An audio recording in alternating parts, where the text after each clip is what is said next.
السلام علیکم۔ انیکا وائس کے ساتھ آپ سب کو پیار بھرا سلام۔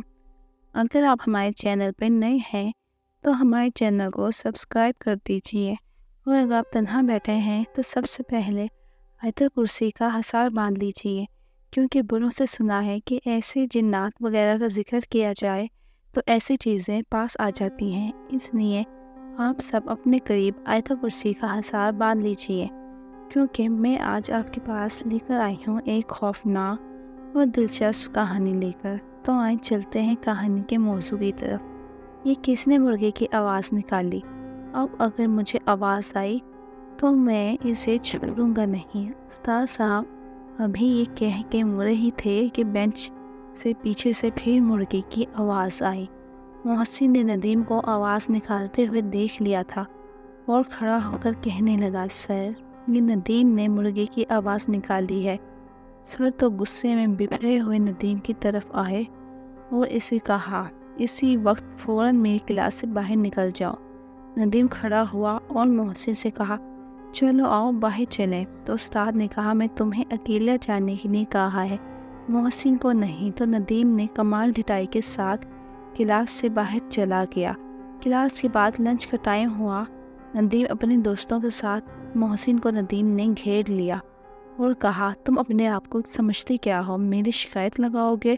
اور پھر اس نے اور اس کے دوستوں نے خوب محسن کی پٹائی کی اور ایسی درگت بنائی کہ محسن کی جان چھڑانا مشکل ہو گیا، اور پھر دوسرے لڑکوں نے آ کر محسن کی جان چھڑائی۔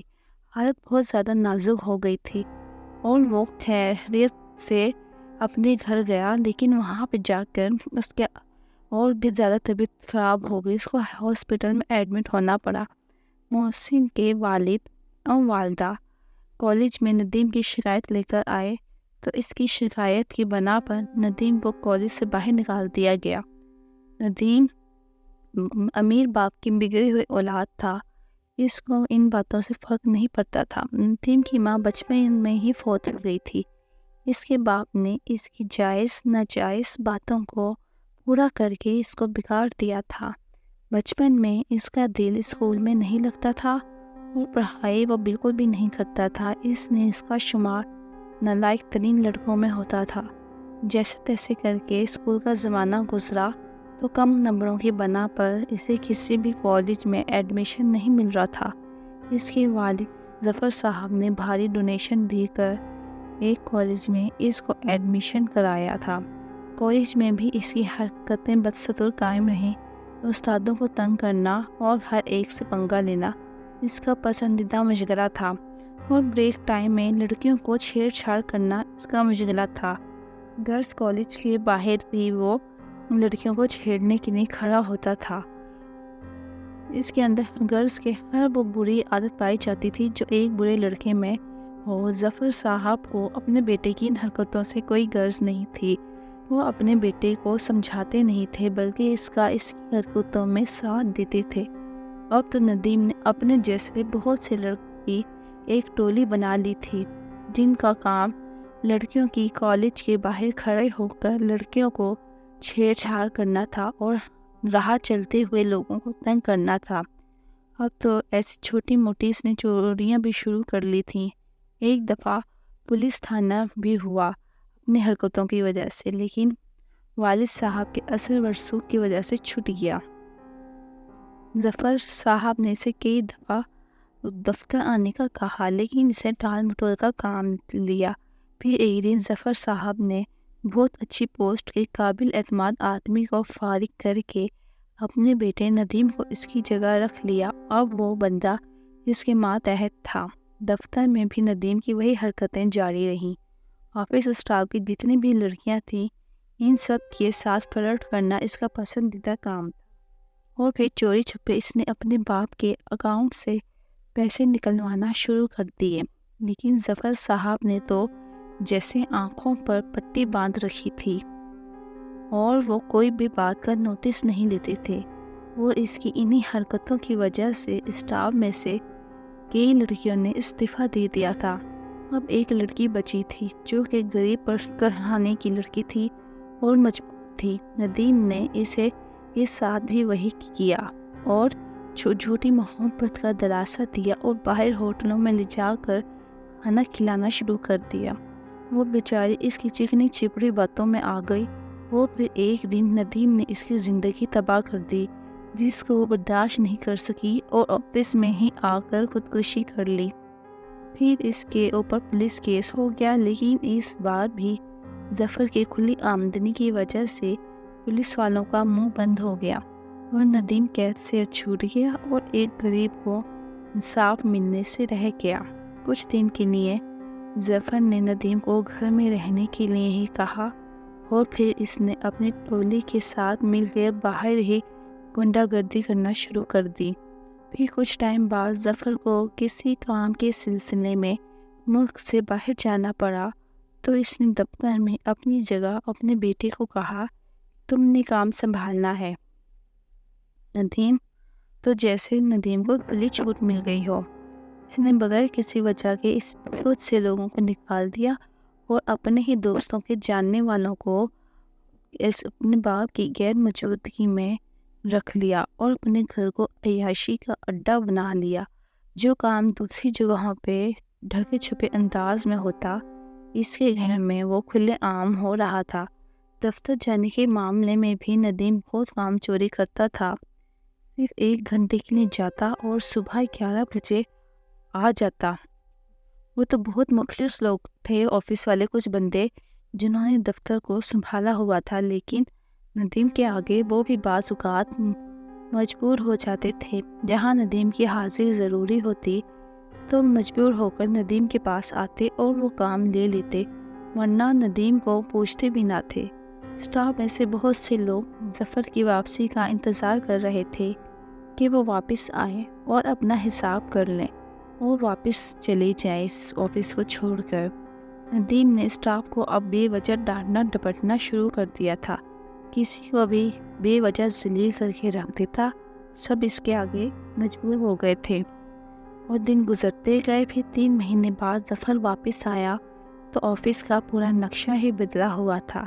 اس نے چوکیدار سے کہا، سیلز مینیجر کو بلانے کے لیے کہا تو جو آیا اس کو دیکھ کے وہ حیران رہ گیا، جو بھی کوئی اور تھا۔ پھر اس نے تمام لسٹ منگوائی نئی بھرتیوں کی تو اس نے ان سب کو نکال کر پرانے سٹاف کو دوبارہ رکھ لیا اور اپنے بیٹے ندیم سے کہا، آج کے بعد تم آفس میں جو مرضی کرنا، لیکن اس معاملے میں تم کبھی بھی نہ بولنا۔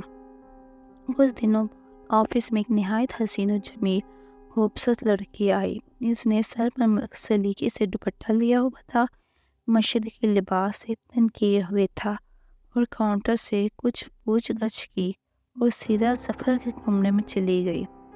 کمرے میں جانے کے بعد ظفر نے پوچھا، جی کس سلسلے میں آئی ہیں؟ تو اس نے کہا، سامی خالی دیکھی تو میں انٹرویو کے لیے آ گئی۔ تو ظفر نے کہا، اس سلسلے میں آپ انچارج مینیجر سے ملیں۔ تو اس نے کہا کہ آپ ہی انٹرویو لے لیں تو زیادہ اچھا ہوگا۔ ظفر نے کہا، آپ اپنے ڈاکومنٹس دکھائیں۔ جب اس نے اپنے ڈاکومنٹس دکھائے تو ظفر اس کی کارکردگی سے بہت متاثر ہوا اور اس نے اس کو سیکرٹری رکھ لیا۔ اس کا نام حمیرہ تھا۔ حمیرہ جب ندیم سے ملی تو ندیم دیکھتا ہی رہ گیا۔ اس نے اپنی زندگی میں کبھی اتنی حسین لڑکی نہیں دیکھی تھی۔ اس کے دماغ میں اب کھچڑی پکنا شروع ہو گئی اور وہ باقاعدگی سے آفس آنا شروع ہو گیا تھا اور اس نے بہت بار کوشش کی کہ وہ حمیرہ کو اپنے جال میں پھنسا لے، لیکن حمیرہ اسے لفٹ نہ کراتی تھی۔ ایک دن حمیرہ بس اسٹاپ پہ کھڑی ہوئی تھی، ندیم نے دیکھا اور اپنی گاڑی لے جا کر اس سے لفٹ کی آفر کرائی، جسے حمیرہ نے ٹھکرا دیا۔ جب بھی حمیرہ کو دیکھتا ندیم تو اس کو عجیب سی کیفیت کا احساس ہوتا۔ اس نے اپنے پیسے کے بل بوتے پر بہت سی لڑکیوں کو اپنی جانب مائل کیا تھا، لیکن حمیرہ کی تو بات ہی الگ تھی، وہ بالکل بھی اس کے جھانسے میں نہیں آ رہی تھی۔ ایک رات ندیم تیز آواز میں میوزک سننے میں اپنے کمرے میں مصروف تھا کہ آس پاس اس کو خبر بھی نہیں تھی کیا ہو رہا ہے۔ وہ اپنے ہی دھن میں مگن تھا کہ اس کا میوزک ایک دم سے کسی نے بند کر دیا اور وہ بہت حیران ہوا کہ یہ کیسے ہو سکتا ہے۔ اسے سب چیک کیا تو سب ٹھیک تھا۔ اس نے دوبارہ سے بٹن آن کیا، پھر کچھ دیر بعد دوبارہ سے بند ہو گیا۔ اب کی بار جب اس نے سب آن کیا تو اس سے ٹیپ ریکارڈر میں سے ایک نسوانی سی آواز آئی، ابھی بھی وقت ہے۔ وہ یہ سب سن کر بہت ڈر سا گیا، اپنا وہم سمجھا، لیکن دوبارہ پھر جب آواز آئی تو بہت زیادہ خوف زدہ ہو گیا اور سب کچھ بند کر کے لائٹ بند کرے بغیر ہی سو گیا۔ جب صبح اٹھا تو بہت زیادہ تیز بخار تھا اور سارے نوکر اس کی تیمہ داری میں لگے ہوئے تھے۔ دوپہر کے وقت وہ لیٹا ہوا تھا تو اس کو باہر سے ایک ہجوم کی آواز آئی، جیسے بہت سے لوگ احتجاج کر رہے ہوں۔ اس نے جب گھر کے باہر دیکھا تو بہت سے لوگ جمع تھے، جن میں ایک نقاب پوش لڑکی تھی اور سب لوگوں نے بینرز اٹھا رکھے تھے۔ لڑکی نے جو نقاب پہنا ہوا تھا اسے دیکھ کر وہ چونک سا گیا، کیونکہ اس نے بینر اٹھایا ہوا تھا۔ بینر کے اوپر صاف الفاظ میں لکھا ہوا تھا، ابھی بھی وقت ہے۔ ندیم نے اپنے نوکروں کو بلایا اور پوچھا، یہ کیا ماجرا ہے، یہ ہجوم کیوں لگا ہوا ہے؟ تو نوکروں نے کہا، کون سا ہجوم صاحب، یہاں تو کوئی ہجوم نہیں ہے۔ ندیم بہت زیادہ خوف زدہ ہو گیا۔ اس نے باہر دیکھا تو ہجوم بدستور قائم تھا۔ اب تو سب لوگ یہ چلا رہے تھے کہ ابھی بھی وقت ہے، ابھی بھی وقت ہے۔ اگلے دن ندیم کی طبیعت کچھ بہتر ہوئی تو وہ آفس پہ گیا اور اس نے حمیرہ کو بلایا، اسے کچھ کام کرنا ہے اور میرے سامنے ہی بیٹھ کے وہ کام کرے گی۔ تو حمیرہ نے اس کی آنکھوں میں دیکھا اور کہا، میں آپ کی سیکرٹری نہیں ہوں، میں یہ کام نہیں کر سکتی۔ پتہ نہیں اس کے لہجے میں کیا خاص بات تھی کہ ندیم ایک دم سے چپ ہو گیا۔ اس دن بھی حمیرہ کو کام کرتے ہوئے کافی لیٹ ہو گیا تھا، اس لیے وہ گھر جانے کے لیے تیار ہوئی تو شام ہو گئی تھی۔ اس نے دیکھا کہ آس پاس کوئی گاڑی نہیں ہے اور بس اسٹاپ پہ کافی دیر تک گاڑی کا انتظار کرتی رہی۔ ندیم نے جب دیکھا تو پھر اس نے اس کو لفٹ کی آفر کرائی، جس سے حمیرہ نے چپ چاپ آفر قبول کر لی اور ندیم کی گاڑی میں بیٹھ گئی۔ ندیم نے اسے اس کے گھر کے پاس اتارا اور جب تک وہ گھر نہ چلی گئی ندیم اسے دیکھتا رہا۔ پھر جب کبھی بھی حمیرہ کو کوئی گاڑی نہ ملتی تو ندیم اسے لفٹ دے دیتا۔ ایک دن وہ کھڑا تھا، اس نے دیکھا کہ حمیرہ بس اسٹاپ پہ اکیلی کھڑی ہوئی ہے تو اس نے کہا، آ جاؤ، اگر گاڑی نہیں مل رہی تو میں آپ کو چھوڑ دیتا ہوں۔ تو اس نے قبول کر لیا اور وہ اس کے ساتھ بیٹھ گئی۔ آج حمیرہ کا موڈ اچھا لگ رہا تھا، اس لیے ندیم نے اس کو کہا کہ آج میں آپ کو اپنی پسندیدہ جگہ سے کافی پلاتا ہوں، جسے حمیرہ نے قبول کر لیا۔ کافی پیتے ہوئے ندیم نے اسے اپنے دل کی بات بتائی، جسے حمیرہ نے چپ چاپ سن لیا اور کوئی جواب نہ دیا۔ اس رات وہ میوزک سن رہا تھا تیز آواز میں کہ میوزک ایک دم سے بند ہو گیا اور وہ خوفزدہ ہو گیا۔ دوبارہ سے میوزک آن کیا تو پھر میوزک بند ہو گیا۔ وہ خوفزدہ ہو گیا اور میوزک کو آن کیے بغیر ہی سو گیا۔ رات کو اچانک اس کی آنکھ کھلی تو اس کو ایسا لگا کمرے میں کوئی موجود ہے اور ادھر سے ادھر ٹہل رہا ہے۔ اس نے اس کو اپنا وہم جانا اور سو گیا۔ اگلے دن وہ آفس جانے کے لیے تیار ہوا۔ راستے میں اس نے وہی نقاب پوش لڑکی دیکھی جو بینر اٹھائی کھڑی تھی، ابھی بھی وقت ہے۔ وہ بہت زیادہ خوف زدہ ہو گیا اور آفس چلا گیا۔ جب آفس سے واپس آیا تو اسی نقاب پوش لڑکی کو کھڑے ہوئے دیکھا۔ پھر اس نے اپنے گارڈ کو بلایا اور کہا، اس سے پوچھو یہ یہاں کیوں کھڑی ہے۔ گارڈ نے جو جواب دیا وہ اسے خوف زدہ کرنے کے لیے کافی تھا۔ گارڈ نے کہا، یہاں پہ تو کوئی نہیں کھڑا ہے جناب۔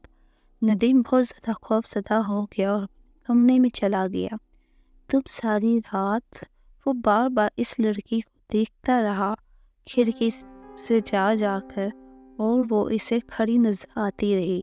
پھر اچانک اس نے کھڑکی بند کر دی اور جب وہ پلٹا تو کمرے میں اس نے جو دیکھا وہ اس کے روح کو قبض کرنے کے لیے کافی تھا۔ اس کے پاؤں جم سے گئے اور روح کانپ سی گئی کیونکہ وہ نقاب پوش لڑکی اس کے پیچھے ہی کھڑی تھی۔ ندیم نے ڈر کے مارے جلدی سے لائٹ آن کی اور اپنے کمرے میں دیکھا تو وہاں پہ کوئی موجود نہیں تھا۔ ندیم نے کہا سارا دن وہ میرے ذہن پہ سوار رہی ہے، یہ اسی کا اثر ہے۔ وہ سو گیا۔ اگلا دن چھٹی کا دن تھا۔ اس نے سوچا کیوں نہ آج ہمیرا کو سرپرائز دیا جائے۔ وہ گاڑی لے کے اس کے گھر کے لیے روانہ ہو گیا۔ گھر جانے کے بعد اس نے اس کی بیل بجائی۔ بیل بجانے کے بعد اس کو اندر سے جو آواز آئی وہ وہاں پہ کھڑا رہ گیا۔ کوئی بہت ہی خوبصورت آواز میں قرآن پاک کی تلاوت کر رہا تھا۔ اس نے سوچا میں ابھی کھڑا ہو کر پہلے سن لیتا ہوں پھر اندر جاؤں گا۔ جب تلاوت قرآن پاک مکمل ہو گئی تو اس نے دوبارہ بیل بجائی اور حمیرہ نے دروازہ کھولا تو حیران رہ گئی۔ ندیم نے حمیرہ کو دیکھ کے کہا مجھے اندر نہیں بلاؤ گی؟ تو اس نے اس کو اندر بلا لیا اور ٹی وی لاؤنج میں بٹھایا اور شربت لینے کے لیے چلی گئی۔ حمیرہ نے اس کو شربت پلایا۔ شربت پی کر اس کو ایسا محسوس ہوا جیسے اس کے اندر تک تر و تازگی پھیل گئی ہو۔ پھر حمیرہ نے کہا بتائیے کیسے آنا ہوا؟ اس نے کہا بس یہاں سے گزر رہا تھا اور اپنی بات گول مول کر دی کہ میں جان کے آیا تھا۔ یہ بات اس نے اسے بتائی ہی نہیں۔ پھر اس نے کہا کہ یہ تلاوت قرآن پاک کون کر رہا تھا؟ حمیرہ نے کہا میں کر رہی تھی۔ ندیم خاموش ہو گیا اور نیچے نظر جھکا لی اور کہا مجھے تو قرآن پاک پڑھنا بھی نہیں آتا۔ تو حمیرہ نے کہا اس میں کون سی مشکل بات ہے؟ بہت سی نیٹ پہ ویب سائٹس آپ کو ایسی مل جائیں گی جہاں آپ آرام سے قرآن پاک سیکھ سکتے ہیں، نماز سیکھ سکتے ہیں اور دین اسلام کے راہ پہ آ سکتے ہیں۔ تو اس نے کہا اچھا بتاؤ مجھے ذرا۔ تو حمیرہ نے اس ندیم کو وہ ویب سائٹس بتائیں۔ ندیم گھر آ گیا۔ رات کھانے کے بعد اس نے اس کو ویب سائٹس بتائیں۔ ندیم وہ کھول کے دیکھی تو اس کو کچھ دیر محنت کے بعد وہ ویب سائٹس مل گئیں۔ ندیم نے اس سے تلاوت قرآن پاک کرنے کا طریقہ سیکھا اور نماز سیکھی۔ رات جب وہ سویا تو بہت ہلکا پھلکا محسوس کر رہا تھا۔ اچانک کچھ دیر سونے کے بعد اس کو ایسے لگا جیسے کوئی اس کو اٹھا رہا ہے۔ جب اس کی آنکھ کھلی تو دیکھا اذان فجر کا ٹائم تھا۔ اس نے کہا چلو اٹھ تو گیا ہوں نماز ہی ادا کر لوں۔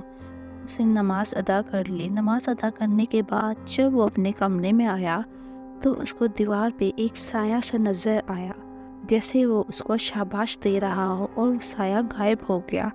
پھر وہ سو گیا۔ جب صبح اس کی آنکھ کھلی تو آفس جانے کا ٹائم تھا۔ اس نے آفس جا کر سب سے پہلے حمیرہ کا شکریہ ادا کیا اور کہا کہ بہت بہت شکریہ، مجھے تمہاری ویب سائٹ مل گئی تھی اور اب میں اس پہ عمل کروں گا۔ میرے اندر ایک اچھی تبدیلی آئی ہے جو تمہاری وجہ سے آئی ہے۔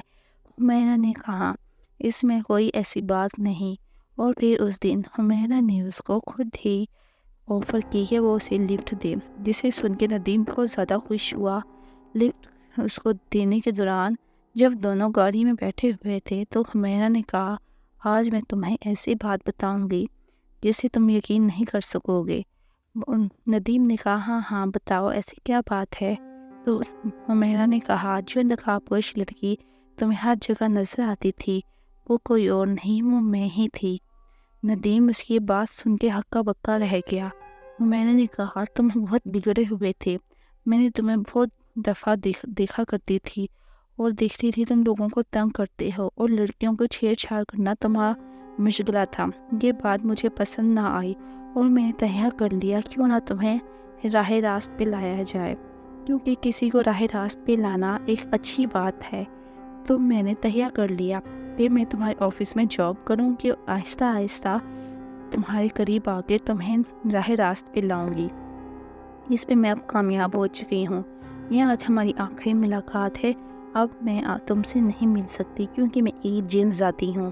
یہ کہنا تھا اور اس ندیم نے یہ سن کے ندیم بے ہوش ہو گیا۔ جب اس کی آنکھ کھلی تو وہ اپنے بیڈ روم میں لیٹا ہوا تھا اور فجر کا ٹائم ہو رہا تھا۔ ندیم اٹھا اور فجر کی نماز ادا کی۔